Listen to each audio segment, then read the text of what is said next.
All right, Michael C. Riley, we are back with Thursday of Week of Champions.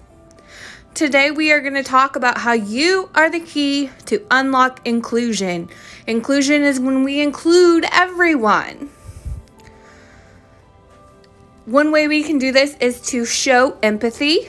That shows that we care about other people and their feelings.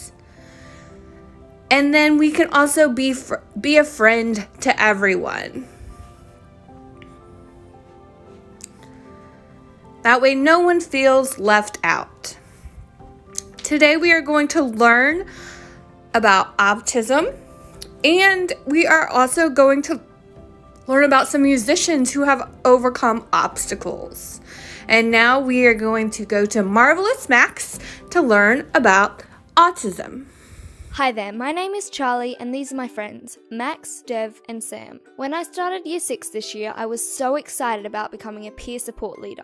Once our group started, I noticed there was a kid in my group who seemed a little different to the others. That was Max.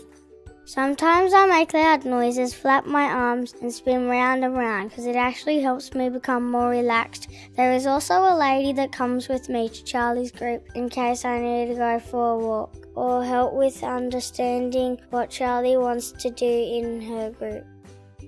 For a while, we were all a bit confused and didn't really know why Max acted differently at times or why he had a helper. Turns out, Max has an autism spectrum disorder. After learning more about autism spectrum disorder, I learned that Max gets upset sometimes because some smells, noise, and lots of kids in the same room can be very overwhelming for him. Max's senses, like his hearing, are very sensitive. The lady following Max around is the teacher's aide. Dev, Sam, and I decided to get to know Max a little better, and it turns out Max is a pretty cool kid and a great friend. Max thinks a little differently to others and sometimes acts differently too. I guess when you think about it, we are all different in our own way. Like Sam, he needs a wheelchair to move around. I have really curly hair and Dev needs glasses to see well. It's no big deal, and being different is what makes us all unique. Did you know that not one person with autism is the same as another? Max doesn't talk much, but we found out that he really likes trains. He knows heaps of stuff about them. That's why we call him Marvelous Max. He knows all the different types of trains and what they are used for. Sometimes though, he only wants to play train games. We all love playing soccer together, so we asked Max to play with us too. He just watched at first, but now on some days, Max loves playing soccer with us. Max loves keeping score. He has a great memory, so that's his job every time he plays with us. Max is really caring too. While we were playing in our playgroups the other day, Dev's glasses fell off and Max yelled out for everyone to stop while he ran over and picked them up for him. He always remembers everyone's news day too, and he reminds us just in case we forget. Remember, it's always better to include everyone when you play so they don't feel left out and sad. If you're not sure how to do this, then make sure you ask your teacher on ideas to make playtime a better experience for everyone, and to make sure no one is left out. Also, have a talk about how different you are from others. Remember, being different is awesome. Even if kids seem a little different on the outside, if you really get to know them, then they could end up being one of your best friends. That's how we all became friends. We now call ourselves the Marvelous Max crew.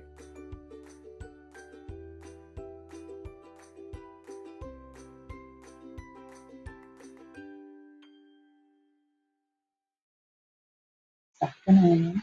In this segment of Week of Champions, I will present some musicians and composers who have had to overcome specific obstacles in order to be a better musician. This is Evelyn Glennie. She is a famous percussionist, a drummer. Evelyn began going deaf at the age of 8 and was labeled profoundly deaf by the time she turned 12. Her passion for music allowed her to learn through sensing music and vibrations through her whole body, as opposed to through her ears. She has the distinction of being known as the world's first full-time solo percussionist. This is Ludwig van Beethoven. Beethoven was a famous composer and a piano performer during his time, which was in the 1700s to the early 1800s. After the age of 30, he noticed a constant ringing and buzzing in his ear, and after some time, he found himself deaf. This caused a change in his music from higher frequencies to more lower frequencies or pitches. It was rumored that he started to hear using vibrations just like Evelyn Glennie. Um, and this often prompted him to play his piano very loudly. This is Gaelynn Lee. Gaelynn was born with a condition known as osteogenesis imperfecta, a condition that causes complications in the limbs and the bones. Gaelynn adjusted the posture and the holding of a violin to suit her own body when she learned to play the violin. She gained fame by performing for and winning NPR's Tiny Desk concert in 2016.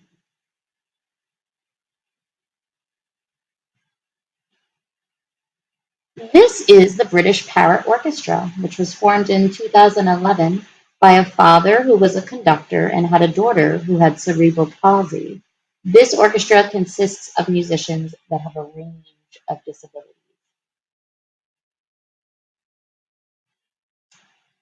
Django Reinhardt learned to play guitar and violin at a very early age, but at the age of 18, a fire left his right leg paralyzed and his left hand partly mutated. He trained himself how to walk on a cane and how to play guitar in a unique way that allowed him to become a leading jazz guitarist. Ray Charles lost his sight by the time he was 7 years old. Although he is known best as a singer and a pianist, he also learned to play organ, saxophone, clarinet, and trumpet. He was touring the country with jazz bands as early as age 15 and continued in popularity really during the 1980s. Stevie Wonder was blind since near birth, and yet he learned to play drums, piano, and harmonica. He had many number one hits on the popular and R&B music.